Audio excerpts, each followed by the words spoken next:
next thing I know, I found myself in charge of a massive development project, and the developer ran. It was because he was upside down. He was going to lose money on it. We worked on that for a good year. It drained me financially, took me literally to my knees. As I was on my knees, I spent a lot of time talking with the big guy, figured out like what I should and shouldn't be doing. And we came out of that thankfully alive, but we went through bankruptcy. I started working my butt off through some good connections and some good prayer. We ended up doing 0 to $1 million in a year. Welcome to Personal Finance Cat, where I share my personal take on personal finance. Hi, Nate. Welcome to the show. Thank you. Pleasure to be here. Yeah, you have an awesome background. We were just chatting before this.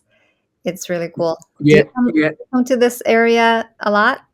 So they built this giant ark. Literally, they recreated Noah's Ark in the middle of Kentucky, kind of in the middle of nowhere. And so my wife and I started coming here like 4 years ago to go see this giant thing. And we love the area because we also get a chance to buy multifamily properties here. And so we bought a cabin. So I'm at the cabin right now. Cool. That's a good segue. Looks like you're a real estate investor, and you mentioned that you're investing in multifamily properties, and you're in Kentucky. Can you kind of talk about how you get into this industry? How long have you been investing? Yeah, so I worked at Target Corporation as an executive, like regular W-2 employee, and I realized that I was never going to become the CEO of Target. And so I started looking for more opportunity, and then I found real estate. Took some courses, jumped in, started doing some deals, started buying about a little tiny 3-bedroom, 1-bath rental was my first one, and then started getting more. And then I got ambitious and signed for a huge development project. And I don't know if you've ever done one of those things where everyone told you not to, but my wife especially was saying, no, we shouldn't do this. And I did it anyways. And then halfway through the development project, 6 months in, the developer called and said, we're done. We're jumping ship. I'm like, what? Jumping ship? What does it even mean? And next thing I know, I found myself in charge of a massive development project, and the developer ran. And it was because he was upside down. He was going to lose money on it. And so we worked on that for a good year. It drained me financially, took me literally to my knees. And as I was on my knees, I spent a lot of time talking with the big guy and figured out like what I should and shouldn't be doing. And we came out of that thankfully alive, but we went through bankruptcy. Oh, wow. And yeah. I started working my butt off, and through some good connections and some good prayer, we ended up doing 0 to $1 million in a year. And that was the first time in my life I had ever hit $1 million. And so how do you get into it? I don't recommend you jump into a monster development project. If you stick with like simple, basic, boring properties, the business is great. Like my wife and I, thank God, we've been able to rebuild, and we're twice as strong as we used to be, but we had to go through a little bit of pain in the middle to learn what humility really is.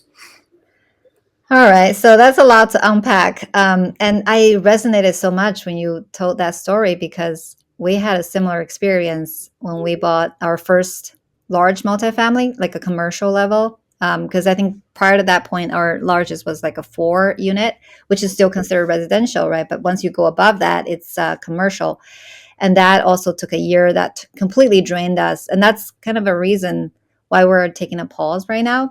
We didn't have as bad an experience as you did. It's still very similar, and it's really difficult. And, we were also both W-2 professionals and have full-time jobs to attend to. So my next question to you is, were you still working at Target at that time? And how did you manage to do this and then your W-2 job? Yeah, so I started doing both at the same time. I was basically doing real estate on the weekends and then my day job. And then I worked at Target. Target had this management opportunity open up where you could actually work 4 days per week, but one of the days had to be a weekend. And I'm like, I'll take it. I'm in. And then it opened up some business hours during the week. So I really used those hours to meet with like contractors and whatever else I had to do. When I had the development project flop on me a year and a half, 2 years later, I wasn't at Target anymore. I'd resigned. But I remember my former boss, Jeff Stokes from Target, he called me because he heard about what happened, and he invited me to come back. He's like, "Hey, you should come back. I can get you back in."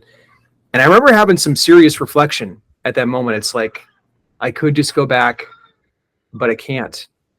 I can't. I've already learned so much. I'm already down this path. Like, it's painful right now, but I can't. And we ended up having faith over fear, and we just kept pushing forward. And thankfully, within a year, we really had a breakthrough. But yeah, I wasn't at Target anymore, though. Okay, okay. That makes sense. My next question is, when you had that much stress under you, and you mentioned even the bankruptcy, how did you kind of navigate through it? I think you said prayer, which I know is definitely necessary during that kind of moments in your life. But what other strategies you use to cope with that kind of stress? Yeah, great question. So at first, I didn't cope with it very well. If I Mm. can just speak candidly, I felt like a failure. I was supposed to be like the breadwinner in the family. My wife had this dream and this vision of being able to raise our kids at home, and here I am. I had to turn to my wife Jennifer at one point, and I had to ask her to go and clean houses. And thank God she was a trooper. She started a little business called Bianco Healthy Homes, the name of our newborn son Bianco, and Mhm. she started cleaning houses. And I'll never forget that. So I didn't handle it very well in the beginning, but I knew that I couldn't just sit still. I knew that if I just curled up on the ball and hid, then it would get worse.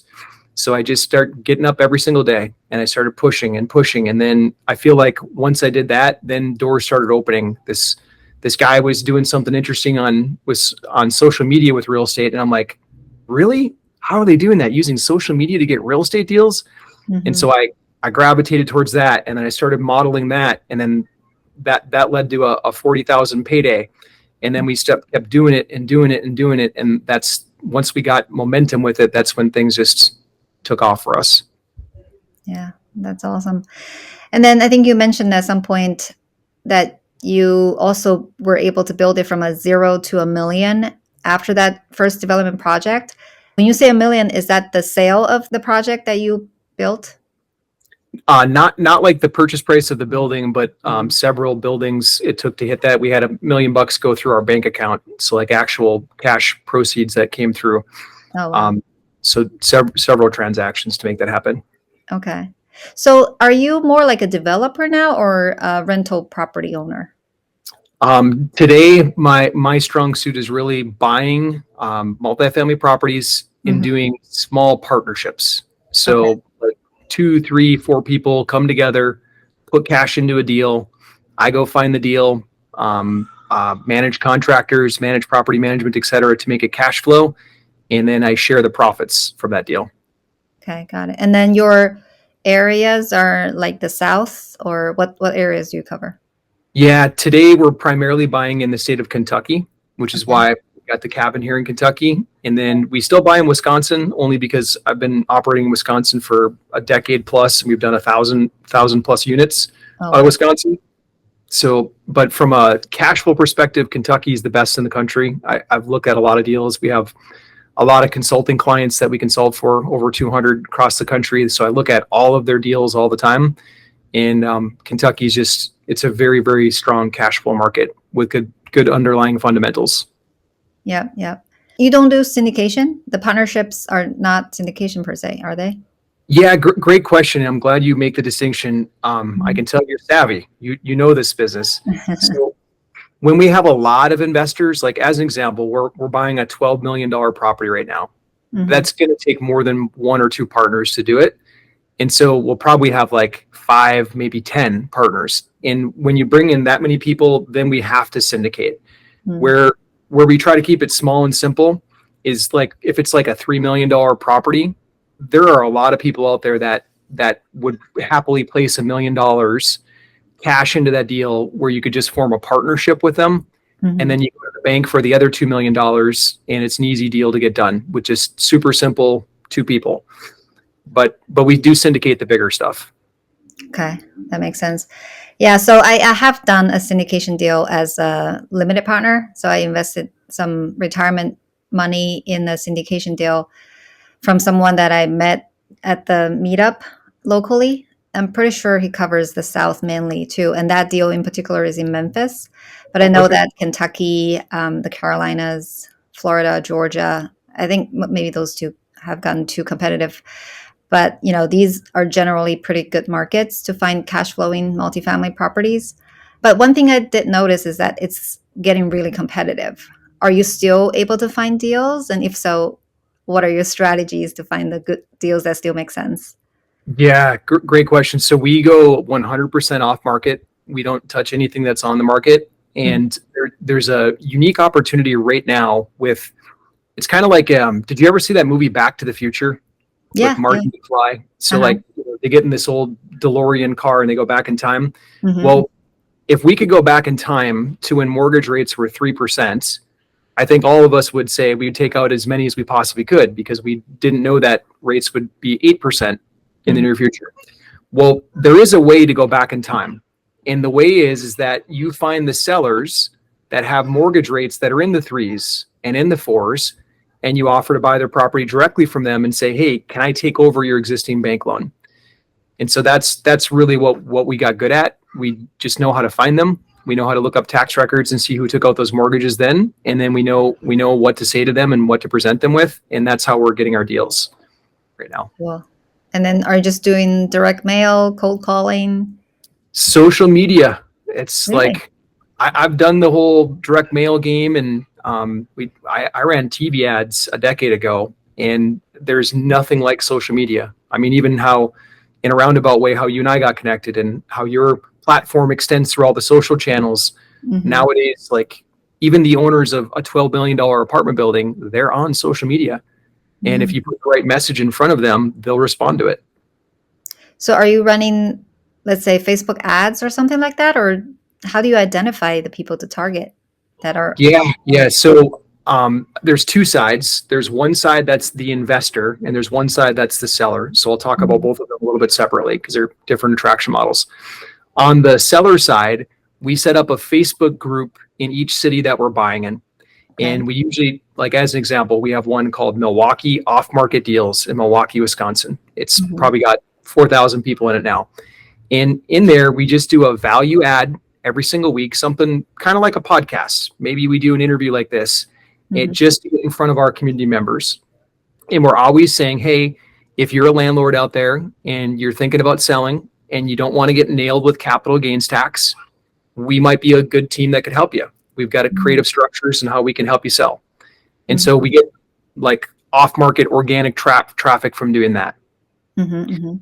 Now, over on the investor side, that's a little bit different, similar strategy, but the attraction's different. So we form a Facebook group for passive investors. And then to attract them to come there, we usually give them some kind of lead magnet. That's Hmm.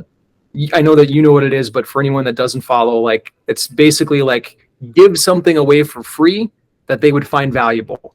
Hmm. So one of our really popular ones right now is why the rich don't have to pay taxes, the definitive guide to eliminating your personal income tax. Hmm. And in that guide, we model out what it means to invest in a piece of real estate and get the tax benefits from it. Hmm. Hmm. Cool. And that's also done through some kind of podcast or courses or something that is the free thing that you give away. That's a Facebook ad that says, "Hey, if you want this thing, it's right inside my Facebook group. Join this group, get the thing, and you'll have it." To get the thing, they join the Facebook group, they get the free lead magnet, and then now they're in the group. And then guess who shows up every week? I I come in, I say hello, I try to add value. I don't come in like sell stuff every week. What I do is I just get in and say, hey, here's where interest rates are at right now. Here's how to find the best deals. Here's what worked last week to get a deal. So I just try to share what we're doing on our journey. And Hmm. then at the end of it, I say, hey, if you're thinking about doing this stuff, but you don't want to do the heavy lifting yourself, if you'd rather be a passive investor, my team has been helping people for the last decade. We're happy to help you too. Here's how you can connect with us. Cool. So maybe some more follow-up questions on what you just said. So you're able to get the investors, you're able to get the deals, and then you put them together. I'm assuming you have probably a very good team now to take care of what happens after that, right? So can you talk about that? Like, what people are on your team and how they're organized to sort of help run this business? Yeah, great question. So on the date leading up to closing, a lot of people forget this stuff. It's not just after closing. I know you know, but for anyone that doesn't, in a multifamily purchase, like you got to examine leases. You got to examine the applications of each of the tenants to make sure that the previous seller wasn't pumping bad tenants in and then they're just going to dump them to you. So you're looking at all of this stuff during due diligence. It's not just a physical inspection of the property. It's a financial inspection. We audit the leases, we look at the applications, and then we look at the rent roll to make sure that they're corresponding with what tenants are supposed to be paying. If we see any abnormalities or if we're like, hey, this doesn't look right, then we're going to red flag it. We're going to bring it back to the seller and talk it out loud. So that's all happening prior to closing. Day before closing, you need to do another occupancy check. I can't tell you how many times I've seen it. It's happened to me before where you're buying a property at 95% occupancy, but then all of a sudden on the day of closing, it's like 85%. It's like, what happened? Wherever. And so you got to pump the brakes and say, hey, you guys got to fix this, or you got to provide some kind of monetary reimbursement because our agreement was 95%. Mm-hmm. And the other big one is that whoever is doing property management for you needs to send really good notification to the tenants that there's a change in ownership or a change in management. And a lot of people botch that one. They kind of do it like last second and they don't give tenants enough time to like adjust and make phone calls to verify, because it's kind of scary for a tenant. It's like, they've been working with the same owner for years and all of a sudden there's this letter that says they're supposed to send their rent to a different address. Mm-hmm. So we do the old fashioned door knock. We do a mailer. We'll call everybody. We are going to talk with every single person, not just send a letter prior to us taking over. So then when it comes to takeover day, like we just took over a 49 unit building a couple weeks ago, it was right at the end of the month. And so most people, like when it comes to rent collections right after a takeover, it's messy the first month because tenants are still sending checks to the previous owner. With us, we collected 90% of the tenants' rents the very first week that we had the building. And that's really good. So we had 10% probably missent the check still, but it's much better than what most people do. So that's all leading up to closing. Mm-hmm. Should I still keep going for post-closing? Yes. Yeah. I don't know like how large your buildings are, but there's like debate about, are you inspecting every unit in the property? One more item. One of my biggest challenges with real estate is the CapEx. A lot of times, the reason why the previous owner wants to get rid of the property is because maybe the roof is coming to the life expectancy. You might be basically dealing with a lot of huge CapEx items right after acquisition. So how do you kind of factor that into your calculation? How do you prepare for that? Yeah, those are, I guess, the questions leading up to closing. Yeah, so we do have an inspector go. Even though like I feel qualified, like I could assess a property, I still don't trust myself. Simply because I'd rather have a third party that's their sole job. They do it every day for a living, and they have E&O insurance. So if they make a mistake, like they've got an insurance that backs them. Mm-hmm. And so we do have them go through on smaller buildings. They go through every single unit. On really big buildings, they'll usually go through about 10%. But then what you have to do is write a clause in the contract with the seller that the units that they actually let us go through, every unit thereafter will be in better shape than these. So please show us the worst 10%. Okay. And that way there, if contractually, if you pop into one that's a nasty one after closing, you can say, hey, you signed an agreement that you showed us the 10 worst. You got to reconcile for this. Mm-hmm. So how do you deal with the CAPEX is the real question. So when the inspector comes back and says, hey, I was up on the roof and I noticed that the roof was bad, then we're going to budget for that at takeover. Mm-hmm. We typically budget whatever our inspector says, plus whatever we see on our walkthrough ourselves as we're kind of walking around. And then we also budget a slush fund beyond that. Mm-hmm. When we buy a property, I love to have on like a $3 million property, I like to have at least $100,000 slush fund for those what ifs. On a $12 million property, I like to have $300,000 to $400,000 for what ifs as well. Mm-hmm. And then the slush funds and the reserves, they are part of the funds that you raise from your investors. Exactly. Yes. Okay. After closing, what else do you typically do? Is it taking care of the items that you noticed during the inspection? I think you already mentioned that you would notify the tenants about the new ownership, letting them know that the rents should be sent to X and Y. But do you also revamp? Because a lot of the properties, I think, especially the mom and pop type, they do a lot of things very manually, right? Do you also try to automate a lot of the things after you acquire the property? Yeah, so yes. First thing right when we take over is making sure that rent collections are established, maintenance pipeline is in order. Tenants usually have pent up maintenance things on a takeover, like previous seller was trying to defer them, and now you got a bucket list of stuff to get done. And then the other big one that we try to hit is the common areas. So like little things like your hallways, your doors, maybe if there's a common community room, those things to the tenants are a really big deal. And if we have new prospective tenants coming in, we want those to present really, really well. It's like if we go stay at a hotel, all the money in hotels they put into the lobby area to make it beautiful. The rooms might be dated, but the lobby's going to look. We have to do the same thing for our tenants that are coming in. So that's the first thing we do right after takeover. The next thing we do is we evaluate when leases expire. So we build a Gantt chart, which is just a giant spreadsheet of all the lease expirations for the next year. And then 60 days before expiration, our team is reaching out to that tenant to say, hey, remember, we're the new owners. We're going to come in and we're going to do some improvements to the property. We're going to make this a better community for the long term. Did you plan on staying or were you planning on relocating? Let's start to have that conversation. We usually then talk about what the rent rate will be for the future. And then if we can secure that tenant to stay longer, that's the goal, number one. But if they're like, well, I can't pay more rent, then we say, hey, if you look around at market pricing, like this is where market is, and we describe where market is. But if you stay, we could probably get you a new blinds, or maybe it's new carpet. Usually there's something that the tenant really wants that they wish they have, that they would rather stay in that unit than have to relocate. And so we try to find that to retain them. And then at the end of the day, if they just can't swing the new rent rate, then we just say, okay, we understand. We'll plan for you to move out in 60 days. Okay. Makes sense. Do you personally still do a lot of these things, or are you just delegating them to the team now? Yeah, and I didn't fully answer your question earlier. I apologize. So we have a CFO who looks at all the numbers, all the financials, all that kind of stuff. And then we have a COO. Rodney is his name. Rodney is the guy that's in charge of taking a property from the closing table. So as soon as we close on it to at least 90% occupancy and stabilized.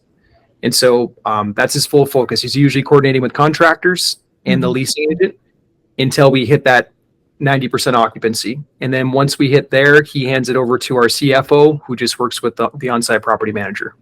Got it. And your properties are scattered around different states, right? Like Wisconsin, Kentucky. Do those people work in both locations? Great question. So Kate, she is based out of Illinois. She's 100% remote. So she's doing bookkeeping and whatnot, and she doesn't have to be on site. Okay. Rodney travels. He splits his time between the two markets. So it's just Wisconsin and Kentucky for us. Okay. And then we have an on-site property manager at every property. Okay. So that's the key. So Rodney has daily communication and contact with our on-site property managers. Gotcha. Can you maybe just tell us how many units are usually in these properties, or do they vary? If it's a smaller property, I don't know if it makes sense to have like a property manager dedicated to that. Or maybe you have some like location concentration. That's why you were able to do that with each property. Yeah. So the smallest one we bought in the last year is a 22 unit building. Okay. And it happens to be right next door to a property we bought 3 or 4 months before it. That's 78 units. Okay. And once you cross like the 100 unit mark, you can usually afford to have an on-site property manager. Okay. If you're sub 100, it's way better to get a third party property manager just from a cost perspective. Right. And then the largest property we've gotten last year is this $12 million deal. It's 161 units. Oh, wow. Can we talk about structuring that $12 million deal? So I think you mentioned it's a syndication. Was that your first syndication that you did? No, we've done quite a few of them. Okay. For that one, did the investors all come from like the social media source that you mentioned, or how did you get all these investors to sign up for that deal? Yeah, most are from social media. So there's a few platforms. So we talked about Facebook groups as Hmm. being kind of one of the most scalable, easy ones, Hmm. but there's other platforms that are really on the rise. LinkedIn, it's been around forever, but a lot of people don't know how to use it. Hmm. And if you use it right, if you're making content posts and whatnot, there's a lot of investors on LinkedIn. Mm. And then Interesting. kind of the newer kid on the block is Alignable. Mm. Alignable, I had never even heard of it until maybe 8 months ago. And we paid their, I think it's like $40 a month, maybe $50 a month for their premium account. Mhm. And we're getting a lot of investor traffic from Alignable right now. Interesting. Can you only accept accredited investors? Because it seems like it's marketing to the mass, right? When we're doing a syndication, yeah, we only Mhm. take accredited investors Okay. simply because of some of the laws that the Securities and Exchange Commission have. It's not we wouldn't be able to do mass marketing, like you said, unless Mhm. we were accepting accredited investors. Right. Where Right. we do it. For those of the audience that don't know what an accredited investor is, can you explain that? Yeah. So if as an individual, if you make $200,000 or more per year, then the SEC would say, hey, you probably fall in the accredited bucket. There's no like special test or certification or anything like that. It's just a check mark box you put on a form that says, yeah, I fall into this bucket. Hmm. As a married household, it's $300,000 or more per year. Hmm. Or there's a third way, which is net worth. If your net worth is $1 million or more per year, not including your personal house, then they would call you an accredited investor. Yeah. Lately, I've heard that some people are saying that it's not easy to get the accredited investor, the accreditation. From your investors, do you know, are the majority of them kind of meeting the net worth test or the income test? That's a good question. I have not gone back and looked at all of the forms to Mhm. be able to tell you. If I had to just take gut feel, I would probably say it's from an income standpoint. Mhm. Mhm. Could very well be net worth, could be both. Okay. Um, the big change that happened in the last year is that now that you have to have a third party sign that letter, the letter that you just said. Mhm. Mhm. Letter is just a one pager, and it says that you're either a certified accountant for the individual, you're a financial planner, or you're an attorney for the individual. Any of the three can sign off saying, "Yep, I know that my client is accredited. They meet these Mhm. income criteria." Yep. And so we haven't had any problem getting that, but I know some people they're kind of grumbling about it because they're like, "Oh, that's one more step." A year ago, you didn't ever had to do that. Mhm. It's optional, but it wasn't a requirement. Now it's a requirement. Yeah. Maybe just to add a little bit clarification, it has to be at least 2 years. The income, it's not just right away when you hit that income, you can get that accreditation. Can you talk about what are some of the competitive advantages that you have to winning the market? Because I've seen so many people doing a similar business now, and I just feel like the market is so saturated and competitive. It is. There's no doubt about that. There's like everyone knows that during a recession, multifamily is like it's historically been a safe haven, and it makes sense. Like during the last big crash, 2008 through 2012, people were losing their single family houses and they were piling into apartment buildings. Rents were going Mhm. up on apartment buildings, and Right. so smart money right now is parking money into multifamily real estate. So it's gotten really, really competitive. The advantage that we have, I think, is because we own a company called Social Media Blueprint, and we really figured out how to get directly to sellers. We're not messing around with brokerages. We're not getting into highest and best. We're literally working in a one-on-one relationship with the seller. And the advantage that we put on the table for them is that we can say, hey, we own a lot of multifamily properties, and we know how we can help you mitigate tax problems. You could sell this right now, certainly with a broker, and pay them 4 to 6% fees plus get nailed with taxes. Or you can work with us, let us take over your existing mortgage, and we'll pay you in installment payments the next 5 years to help mitigate some of your tax liability. And Mhm. that message really resonates with some of these sellers. Yeah, that's a very good message. I want to kind of drill in a little bit more. Can you explain to the listeners who don't know about this necessarily, what is the tax burden that you're referring to and why that might be a problem for the seller and how you're solving that for them? Yeah, so my wife introduced me to this one seller. His name's Gabriel. he's had this property handed from his mom down to him. And Gabrielle and I were talking about me buying it. And at one point I asked him, I said, hey, Gabrielle, he said he wanted cash, didn't want to mess around with anything else but cash. I said, Gabrielle, hey, I'm just curious, what would you do with the cash if you had it? And he said, well, I'd put it in the stock market. And I said, you'd risk it in the stock market right now? He's like, well, no, I'd have to find a really good place for it. And I'm like, got it. I'm like, and do you know how you'd be taxed if you got all the money at once? And he said, oh, I'm going to have to pay tax on it because the basis that I got it at was nothing. And I'm like, like, Gabrielle, do you believe in this asset? Do you think it's a good property? And he said, yeah, it's great. It's been in the family forever. He's like, I just don't want to have to deal with any of the moving parts, tenants and toilets. And I'm like, okay, well, if you believe in this, then how about we structure this instead of you just liquidating and then getting taxed on the liquidation, because when you get taxed, when you make a gain, the IRS loves to take capital gains tax. That's just part of the equation. I said, instead of that happening to you all at once right now, what we could do is I'll just make monthly payments to you for the property. I'll give you a bit of it down now. I'll give you 10% right now, so you know that I'm real, but then I'll make monthly payments to you for the next 10 years. And your profit's not going to come for a delayed period of time. That way there, you won't get nailed with capital gains tax right now. Would you be open to something like that? And then he asked me a couple questions. He's like, hey, can my attorney review this? And we went back and forth on our conversation. I said, yeah, of course, you can review anything that you want. And then the next thing I know, about a week later, his attorney sent me over the contract outlining exactly what we talked about.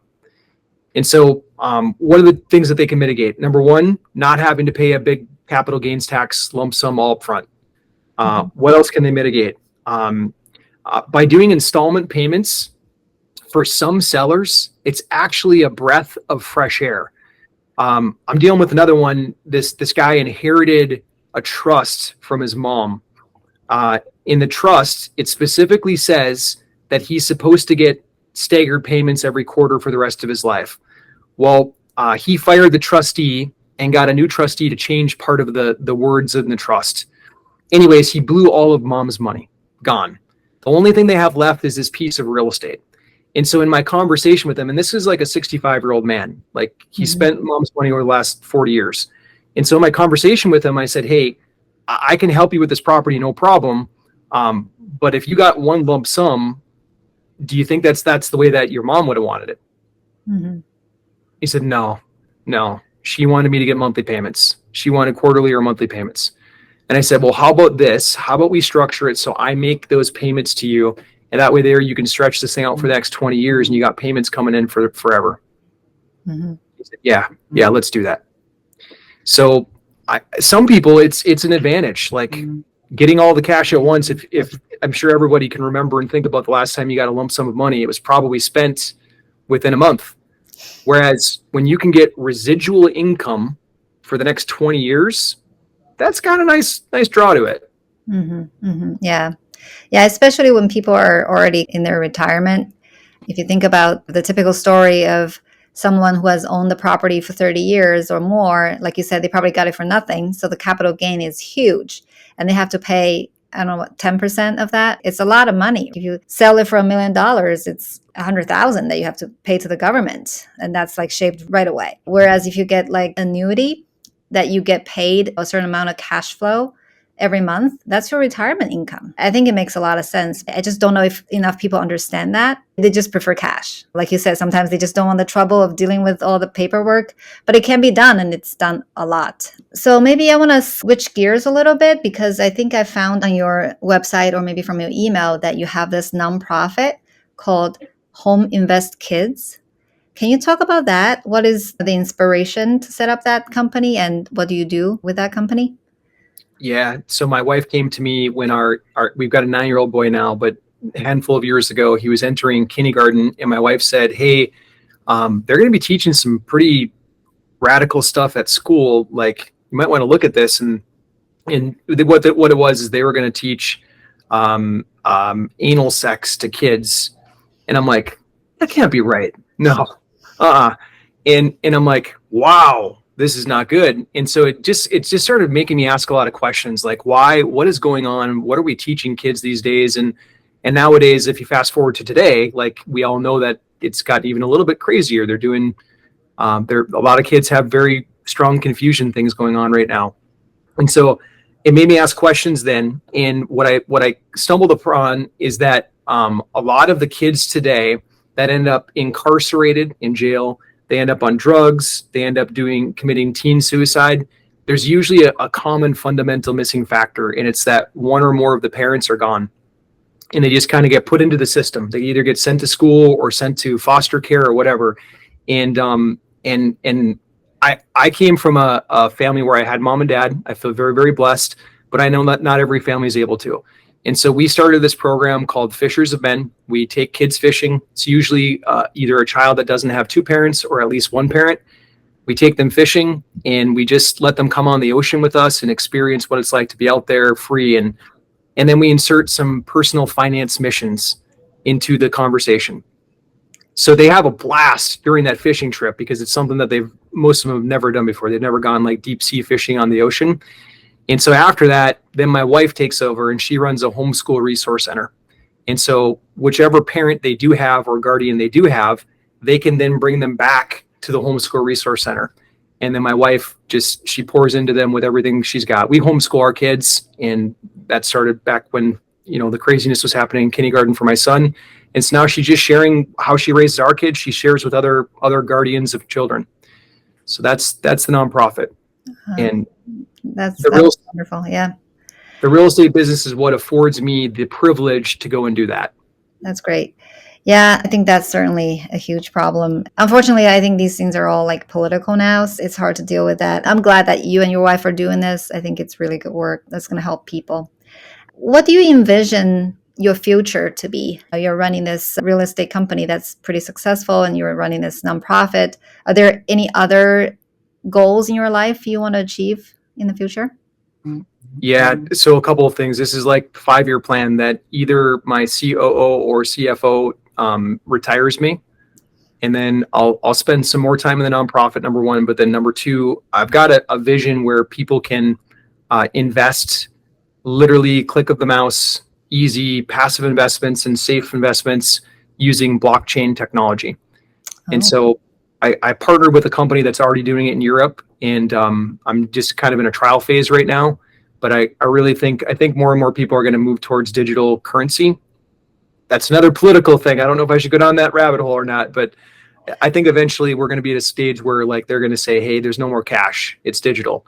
And so I want to be in a position for that. And I want to be in a position where people can still park some of their assets into real estate with the click of a mouse. Yeah. Can you explain that a little bit? Blockchain, real estate, how are they connected? Yeah. So I'm going to go 10,000 foot view first. So blockchain, for anyone that, if you're like my dad doesn't want to even talk about blockchain.